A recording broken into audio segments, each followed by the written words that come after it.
Ashama harka fuunee kabajamtoota daawwattoota OIB irraa sagantaa marii keessummaa addaa qabadhee isinii dhiyaadheen jira.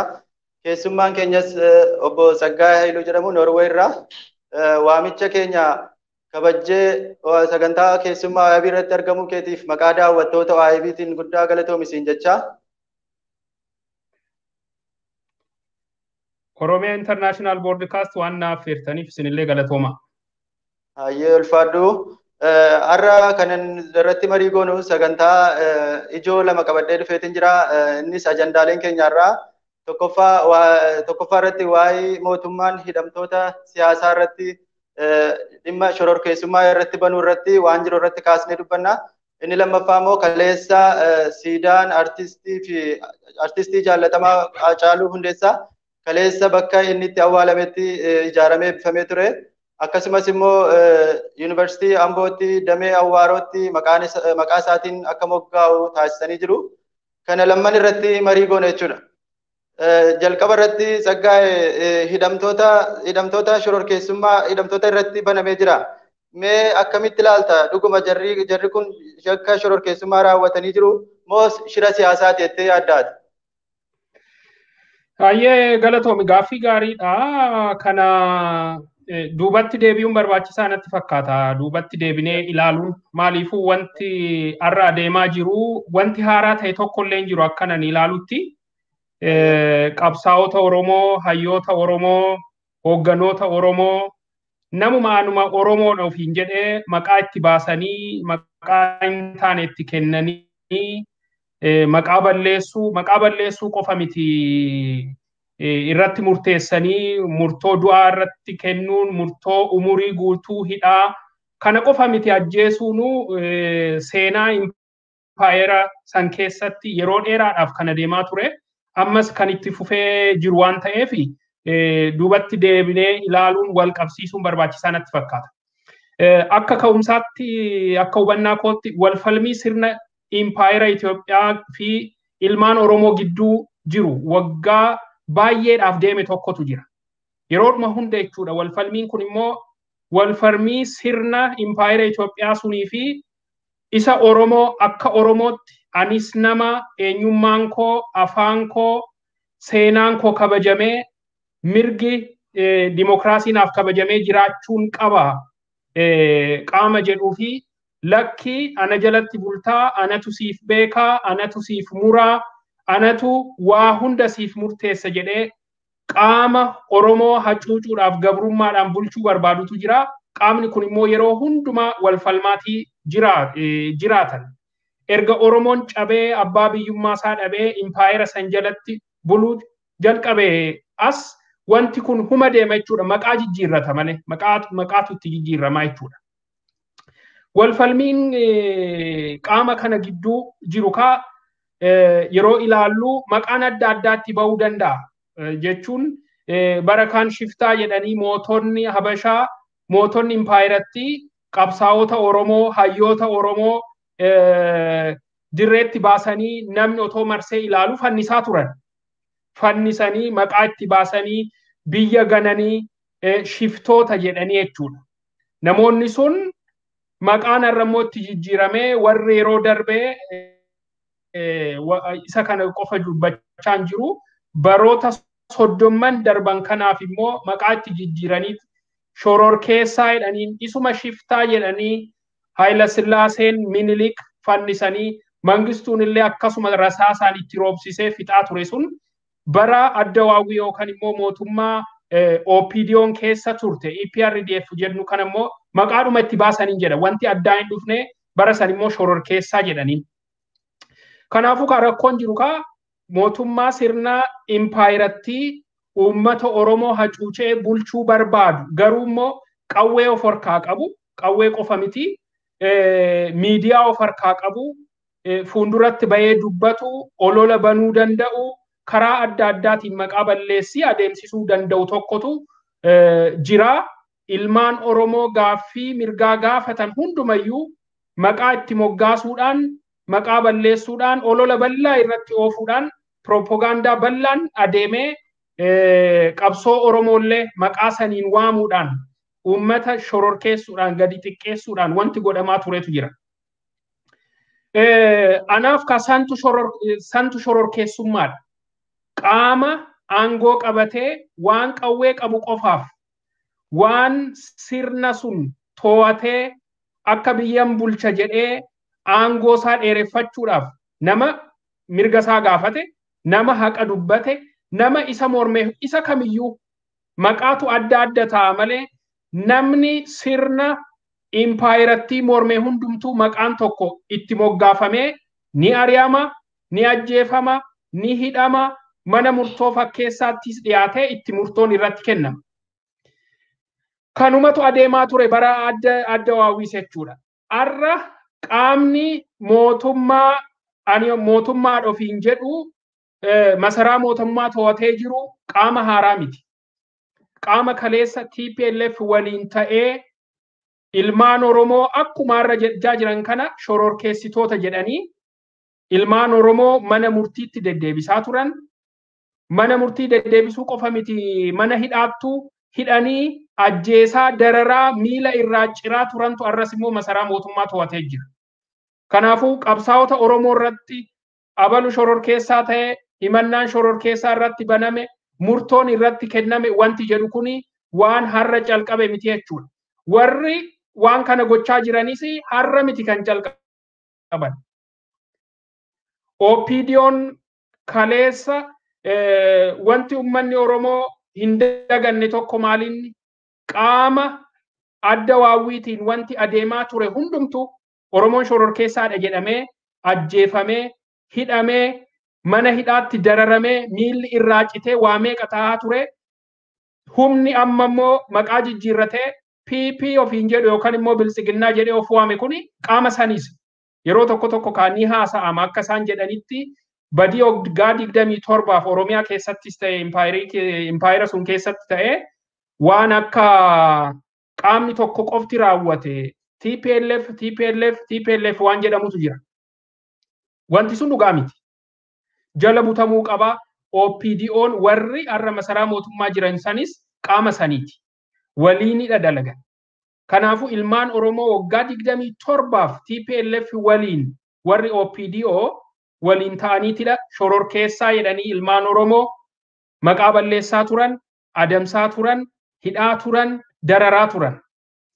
Amma immoo erga TPLF waliin wal dhabanii booddee qaama biraa dabalatanii qaama biraatiin of jabeessanii ammas humna qawweetiin akkuma kaleessaa ilmaan Oromootiin shororkeessaa jechaa jiranii. Kanaafuu wanti kuni waan haaraa miti jechuudhaafani gabaabumatti waan haaraa miti. Jalqaba Oromoon abbaa biyyaa ta'uusaa hafee humna qawweetiin cabee impaayirittii san jalatti kufee jalqabee ilmaan Oromoo mirga isaanii gaafatan, haqa saba isaanii dubbatan, mootummaadha isa ofiin jedhee sirna gabroonfataa warri falman hundumtuu maqaan itti ba'a, ta'u shiftaa ta'a, isa biyya gane ta'a, amma immoo shororkeessaa ta'a. Kuni waan wal fakkaataadha. Kunis immoo wanti gidduu kana ta'aa jirus isuma waggaa 27 adeemaa turetu itti fufee wanta haaraa mitiin jedha. Kanaafuu isa dhugaa yoo ilaalle shororkeessaan eenyuun jedhu warri kun waan beekan natti fakkaata. Warrumti har'a shororkeessaa jedhanii ilmaan Oromoo himachaa jiran kunuu ni beeku. Abiy Ahmed mataa isaatiin mana maree biyyattii keessa taa'ee shororkeessaan nuyi akka heeraaf seera biyyattiitti odoo hin taane nama qabnee nama garafuun nama dararuun santu gochaa shororkeessummaati. Kanaafuu shororkeessummaan nuyi jedhee ture kaleessa amaneera jechuudha. Inni fudhateera waggaa 27 mootummaa adda waawwii sun olaantummaa TPLF jira haa jedhamu malee OPDO'nis qaama isaati. OPDO'n kaleessa Oromoo shororkeessaa jettee himachaa turte, dararaa turte, santutti fufee jechuudha. Ammas gabaabumatti warri amma shororkeessummaadhaan himanni irratti banameera jedhamee odeeffamaa jiru kunis qabsaa'ota ilmaan Oromooti. Qaama afaan qawweetiin Oromoo ammas gabrummaa jalatti qabuu barbaadu tokko ni mormaniiru. dura dhaabbataniiru. Akkuma seenaa keessatti ilaalle immoo qaamni sirna mootummaa impaayireettii bulchu yeroo hundumayyuu namoota isa balaaleffatan yookaan immoo namoota isa waan rakkoo jiru itti himan maqaatti baasee dararuun hidhuun waanuma jiru. Isaan kunis mootummaan Abiyyi Ahmedis jara kana waan sodaateef dhugaa Oromoo waan dubbataniif mirga Oromoo waan jala sararanii dubbachuu calqabanii isaan immoo kanarraa kan ka'e sodaan itti dhagahame aangoo keenya tasa dheereffachuu hin dandeenyu jechuudhaan murtii siyaasaatiin hidhamanii jechuudha. Badii tokkoyyuu hin qabanii dhuguma yakka raawwataniit miti shira siyaasaati. Shiricha maaliif isa jedhu itti daballee ilaaluu dandeenya. Garuu himannaan dhiyaate kuni himannaa sobaati. Himannaa haaraas miti kanuma turedha. Seera kana adda waawwiitu baase isuma fayyadamaniit ilmaan Oromoo kana shororkeeffannaadhaan himatanii kuni waan haaraa miti jechuudhaaf barbaada.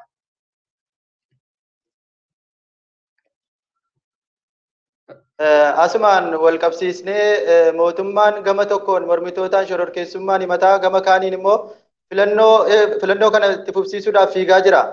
Mee haala siyaasaa yeroo ammaa biyyattiin keessa jirtu wal qabatee filannoo kana gaggeessuu ni danda'amaa? Mee akkamitti ilaaltaati yaada kan kee?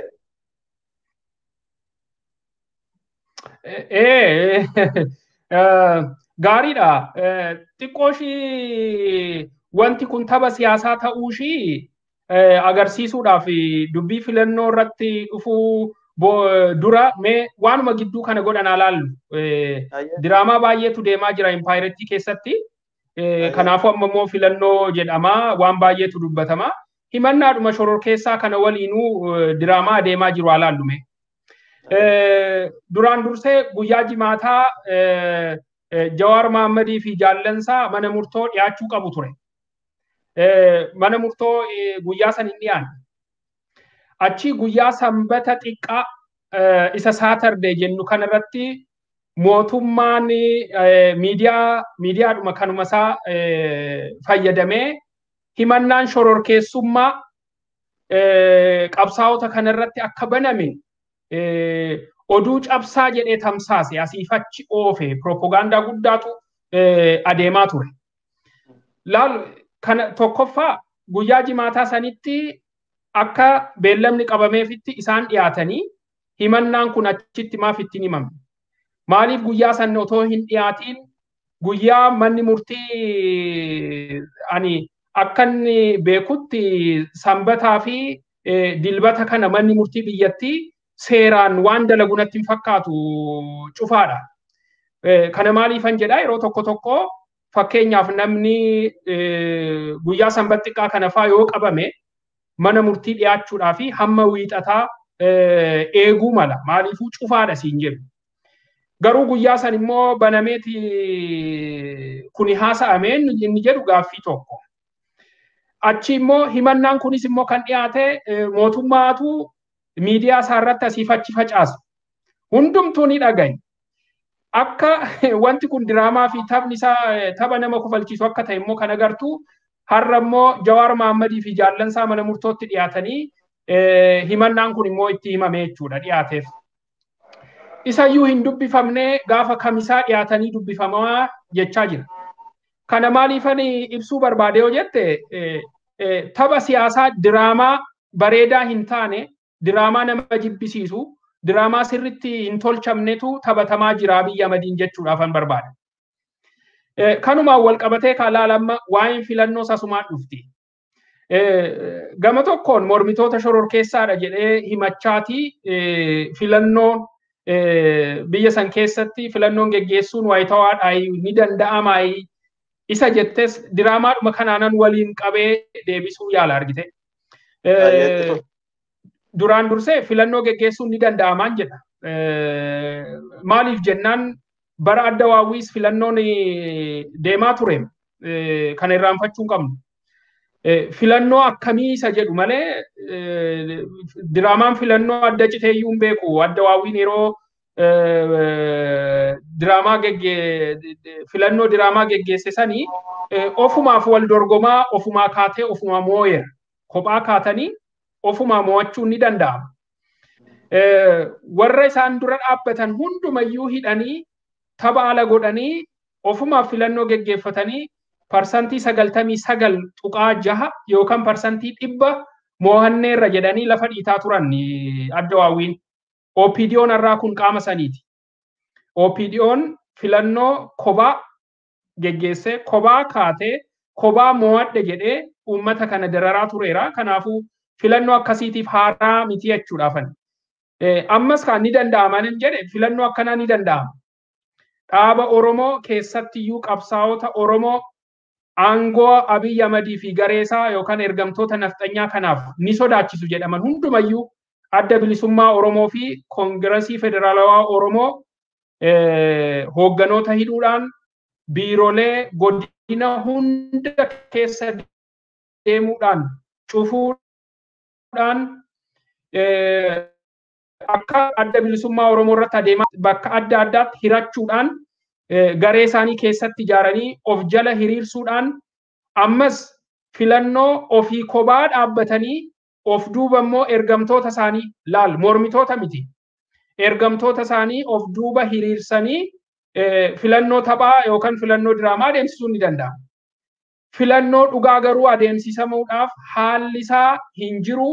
Mootummaan Abiy guyyaa masaraa Minilik seenee jalqabee filannoon haqaa fi bilisa ta'e biyyattii san keessatti ni adeemsifama taanaan ni eeyyamamtan taanaan keessattuu Oromiyaa keessatti sagalee tokkitti teessoo takkitti akka mo'achuu hin dandeenye ni beekata. Shirri adda bilisummaa isaa irratti adeemsifame hundumtuu jala sararamee kan hubatamuu qabu. Kan shirri kun kan xaxameef filannoo waliin wal qabateeti. Otoo jarreen kun jiranii, otoo Jawaar Mohaammed faa, Baqqalaa Garbaa faa, Daawud Ibsaa faa, Mararaa Guddinaa faa, Mikaa'el Booran faa, Lammii Beenyaa faa, Abdii Raggaasaa faa haalaan bilisaan socho'anii saba kana kakaasanii sagantaa siyaasaa isaanii itti himatanii filannoon haqaa fi bilisa qawween alaa, hidhaan alaa, gowwoomsaan alaa adeema taanaan mootummaan Abiy Ahmed teessoo tokkitti godina Oromiyaa tokkitti keessa akka hin arganne waan mirkaneeffateef san waan beekateef shirri guyyaa sanii calqabee haga yeroo aniifatti teenyee haasofnu kun adeemaa Oromiyaa keessa adeemaa jiru sanirraa madda filannoodhaan wal qabata. Kanaafuu filannoon haqaa fi bilisa ta'e adeemuuf hin taa'u. Filannoo haqaa fi bilisa ta'e immoo adeemsisuudhaaf Abiy Ahmed hawwii isaas hin qabu. Waan san gochuuf hin adeemu. Odoo dhugumaan akka inni jechaa turetti biyyattii kana nan ceesisa akka jedhee haasa'aa turetti wanti irraa eegamu silaa waa tokkitti waa qulqulluu tokkitti filannoo haqaa fi bilisa ta'e adeemsisu. San eeyyamee uummanni dhugumaan naaf taata biyya kana gadi dhaabda uummata kanaaf ni taata guddina dinagdee ni fidda mirga sabaaf sablammii hundumaa Oromoo dabalatee ni kabachiifte jedhee yoo isa filate aangootti fufu lakki ati naaf hin taatu kan naaf hojjetu anatu beekaa kan naaf ta'u anatu beeka jedhee yoo qaama biraa filate gadhiisee nagaadhaan adeemu nama seenaa isa taasisatu. Abiy Ahmed garuu nama aangoo jaalatu nama biyya hin yaanne nama lammii hin yaanne nama mataasaa qofa aangoosaa qofa yaadu ta'uudhaan namoota isa fakkaatan namoota akkasaa yaadan namoota biyya hin yaanne lammii hin yaanne Oromoo hin yaanne Oromummaa hin yaanne garuu dantaa dhuunfaa isaanii yaadan of jala gubbaadhaa qabee hamma gandaatti of jala hiriirsuudhaan dhiittaadhuma barame dhiittaadhuma adda waawwii keessatti adeemsisaa turan amma immoo biltsiginnaa jedhanii itti fufanii. Kanaafuu hawwii filannoo haqaaf bilisa ta'e adeemsisuu hin qaban. Haalli biyyattii san keessa amma jirus filannoo akkasii haala itti adeemsisan irra hin jiru. Eenyu waliin dorgoma? Eenyuuf eenyutu waliin dorgoma? Filannoo jechuun wal bira qabdee kamtu naaf wayya jedhee uummatatu murteeffata. Uummatatu aangoo kennaa jechuudha.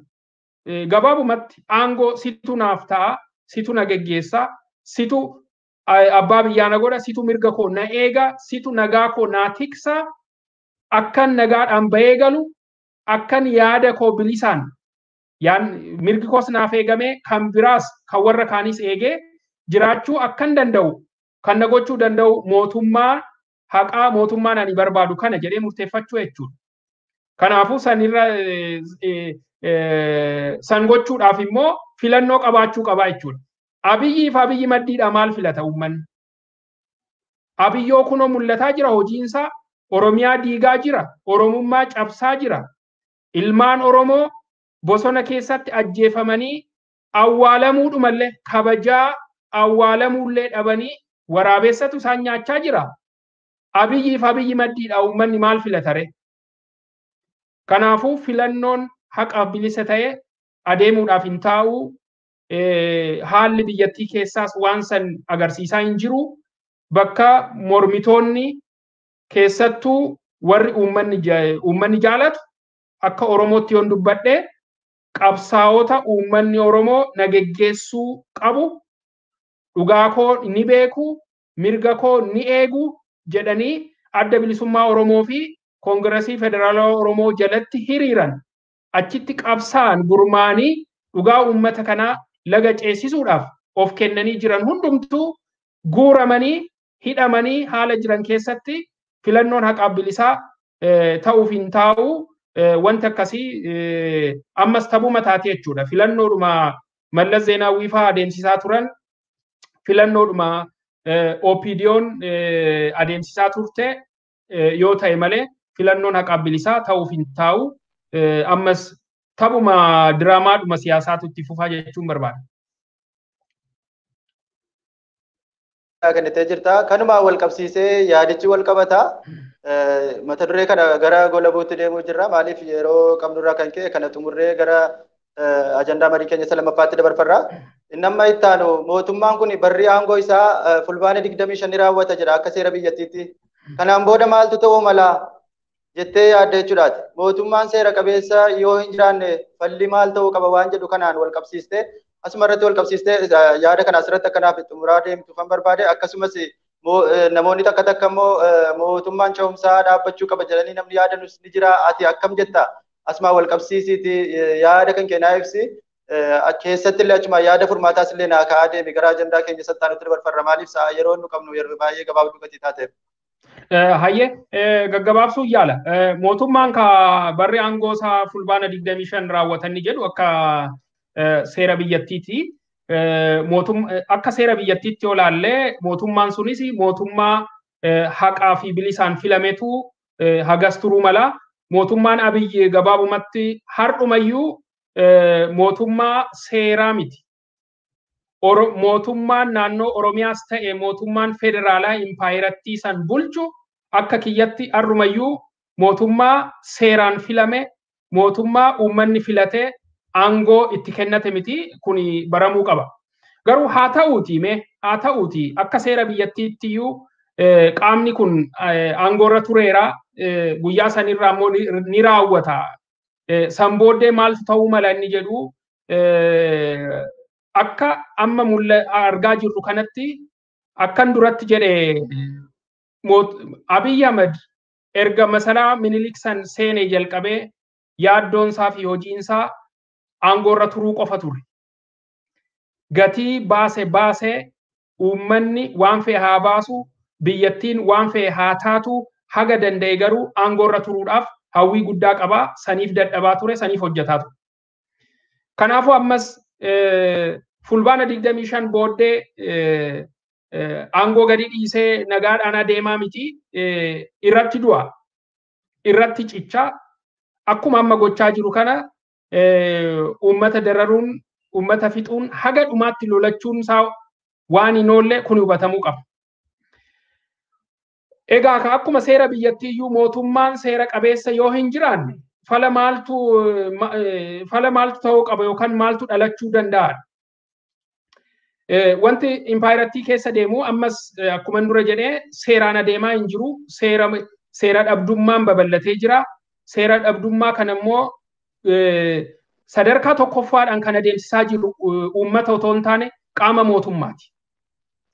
Har'a seeraan ala kan nama hidhaa jiru, seeraan ala kan nama ajjeesaa jiru, seeraan ala biyyattiin akka diigamtuuf, sabniif sabni akka walitti bu'uuf, amantaaf amantaan akka walitti bu'uuf, qabeenyi uummataa akka saamamuuf, qabeenyi uummataa akka barbadaa'uuf kan gochaa jiru uummata yookaan garee biraa otoo hin taane caasaa mootummaati.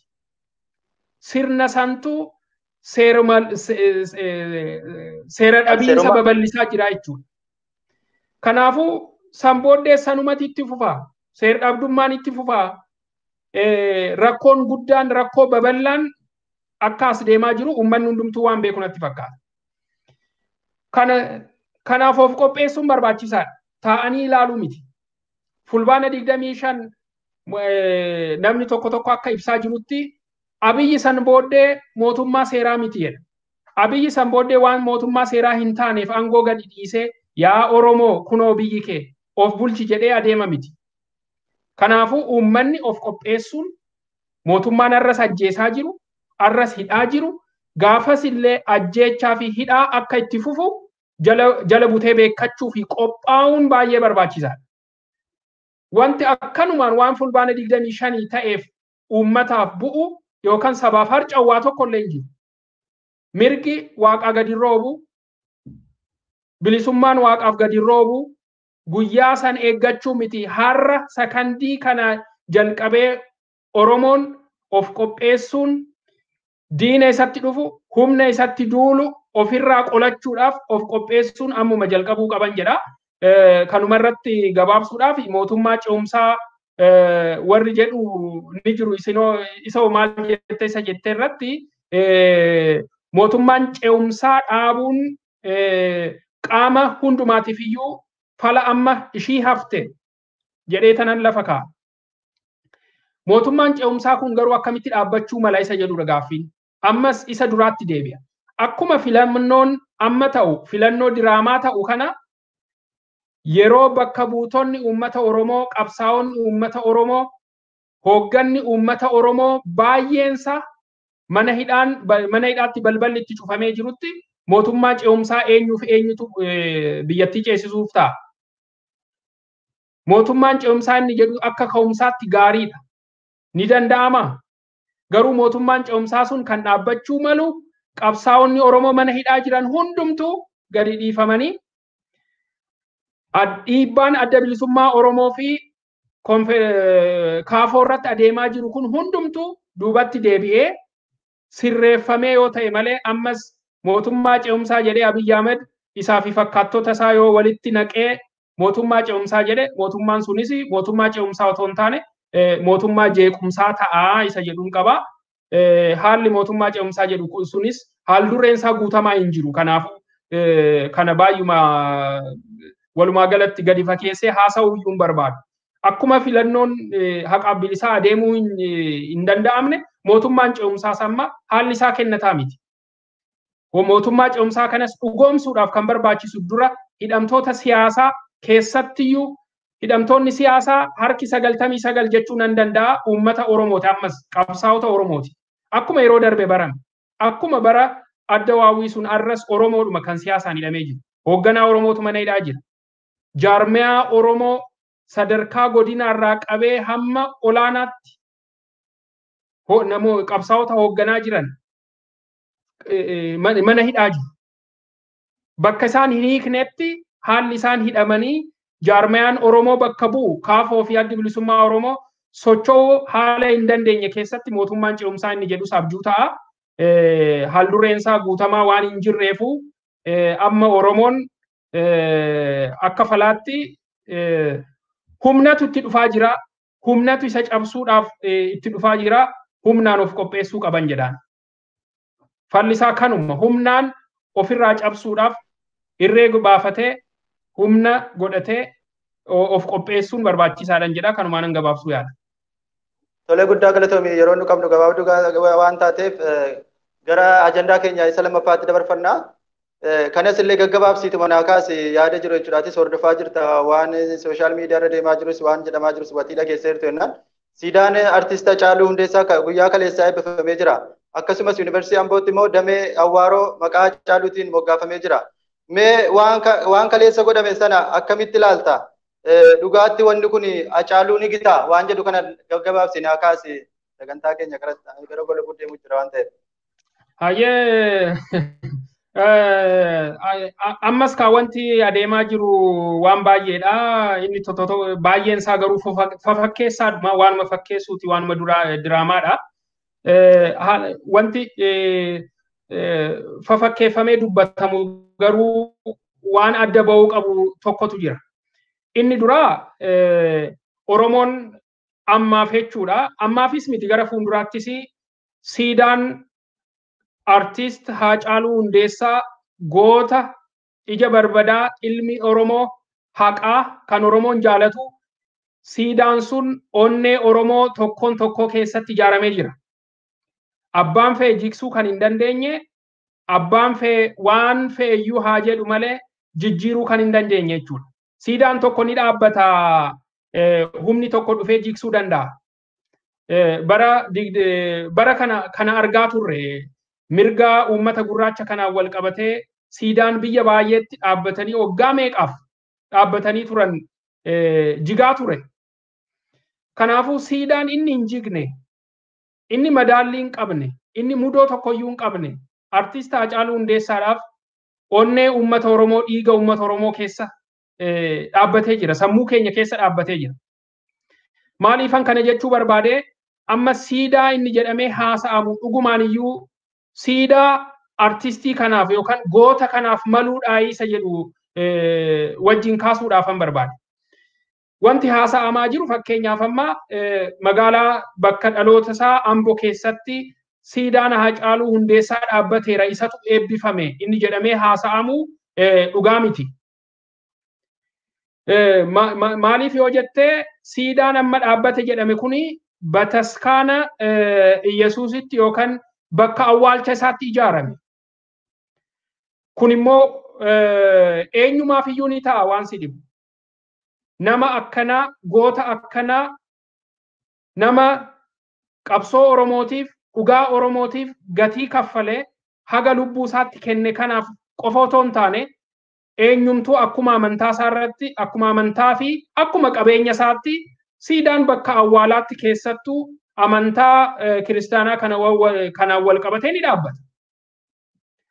Ammas kan kaleessa eebbifame siidaan bakka Haacaaluu Hundeessaa qaamni isaatti boqotee mana amantaa keessa bataskaana keessatti ijaarame. Kuni ifaan jala butamee dubbatamuu qaba.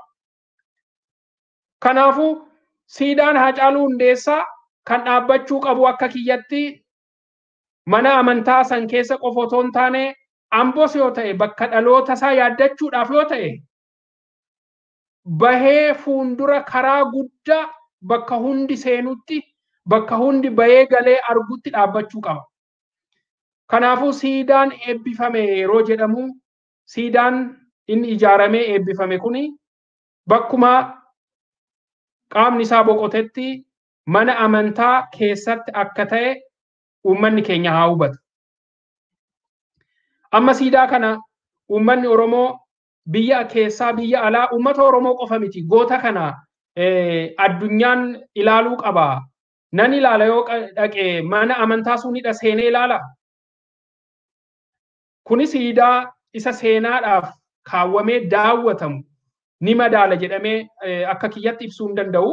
Kanaafuu siidaan kuni siidaa goota kanaaf malu yookaan akka uummanni hundumtuu uummanni amantaadhaan otoo gargar hin jenne uummata biyyattii qofa yookaan uummata Oromoo qofa otoo hin taane addunyaan deemee akka daawwatutti magaalaa Amboo bakka giddu galeessarra dhaabbatee naannoon isaa bakka mul'atutti bakka uummanni hundumtuu dhaqee arguu danda'utti dhaabbachuu qaba.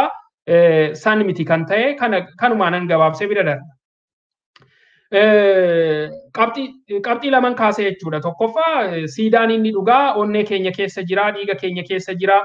sammuu keenya keessa jira. Isa eenyumtuu hin jigsu, eenyumtuu waa tokko gochuu hin danda'u. Inni siidaan amma ijaarame garuu bakka awwaalaa isaa irratti ijaarame, bakkuma bataskaana sanitti ijaarame. San akkuma amantaatti ilaalanii bira darbuudha gabaabumatti. Garuu fafakkeessaa maddii jirutu uummata Oromoo dhiigsa. OPDO'n yookaan sirni bilxiginnaa jedhee maqaa of waamee amma waa baay'ee uummata Oromoo dararaa jiru kuni ajjeechaa Haacaaluu Hundeessaa keessaa harka qaban jedhaanii innumti qindeessee ajjeesee awwaala isaanumti tolchanii, isaanumti awwaalanii, isaanumti immoo siidaa jedhanii ammas haasa'a yookaan diraamaa adeemsisaa jiran kana baay'umaan itti gammachuun qabu. Ittuu caalaa nan gaddaa sanii wal qabatee immoo warri Haacaaluu Hundeessaa ajjeese sirni nafxanyaa yookaan leellistoonni sirna nafxanyaa bakka lamatti wal hiraniitu uummata Oromootti qoosaa jiru jechuun barbaada kan. Maal jechuu kooti? Gareen tokko uummata Oromoo wajjin dhaabbatee bo'aa jira. Shimallis Abdiisaa fa'aa harka mirgaa Abiy Ahmad. Isaantu Abiy Ahmad waliin ta'ee uummata Oromoo dararaa ajjeesisaa jira. Kara asiin immoo uummata Oromoo waliin dhaabbatanii Haacaaluu Hundeessaatiif bo'aa jiru. Kuni boo'icha fakkeessaati. Boo'icha diraamaatiin jedha. Qaamni inni kaan immoo nafxanyaan immoo achi of baasee maddii dhaabbatee maqaa Haacaaluu Hundeessaatiin qoosaa jira. Waanuma kaleessaatti iyyuu isuma ati kaaste irratti moggaasa yuunivarsiitii Amboo akkamiin maqaa Haacaaluu Hundeessaatiin moggaafame jedhee wanti haasa'amaa jiru miidiyaarra deemaa jiru baay'ee nama qaanfachiisa. Baay'ee nama aarsa. Hagam Oromoon impaayirattii san keessatti hagam akka jibbamuu fi jiraasaa dhiisiitii du'aan isaallee hagam akka sodaatamuu agarsiisa. Kanaafuu warruma Haacaaluu wal ta'anii nyaatantu amma immoo bakka lama dhaabbatanii inni tokko Shimallis Abdiisaa fa'aa jechuu kooti uummata Oromoo bira dhaabbatanii boohanii boochisu.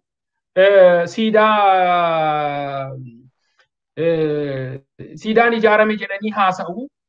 Haacaaluun goota keenya jedhanii boohanii nu boossisu. Warri kaan immoo warrumti ajjeechaa Haacaaluu keessaa harka qaban mootummaa sirna nafxanyaa Abiy Ahmadiin hoogganamu kanaan harka bitaa ta'anii deeggaranii hojjechaa jiran gama dhaabbataniit immoo akkam maqaa Haacaaluu dhooftan, akkam kuni Haacaaluudhaan moggaafama, akkam akkas ta'a jedhanii horiyaa jiru.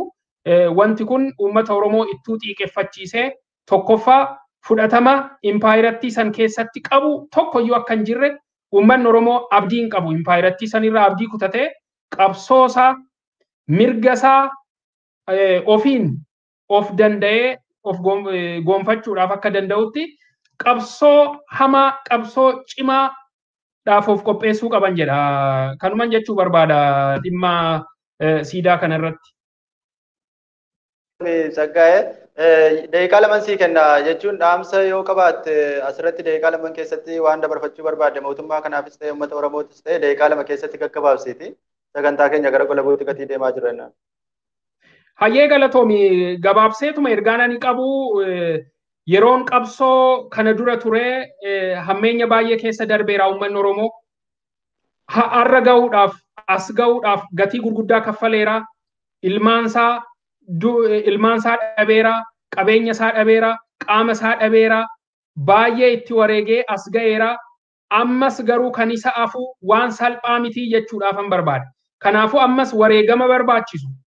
Ilmaansaa wareeguuf qaama isaa, qabeenya isaa itti dhabee abbaa biyyaa ta'ee bilisoomee bilisummaa isa fakkeessaa otoo hin taane isa haqaa, isa dhugaa gonfachuudhaaf ammas wareegama isa caalaa itti dhufuu waan maluuf of qopheessuu qaba. Akkanumaan bilisummaa taa'ee eeggachuu hin qabu. Karaa salphaatiin, yaada salphaatiin yookaan immoo adeemsa salphaatiin bilisummaa nan gonfadha jedhee yaaduun qabu. Qabsoo hadhooftuudhaaf ittuu of qopheessuu qaban jedha uummanni Oromoo.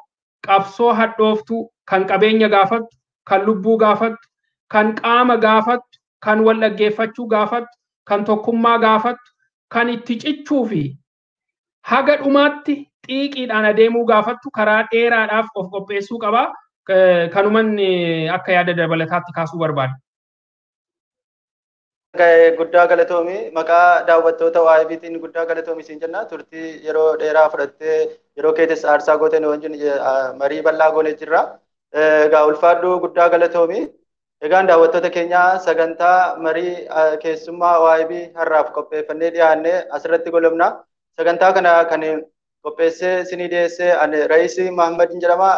Gama ogummaa teeknikaatiin Bayaan Abdul Jalil na wajjin ture.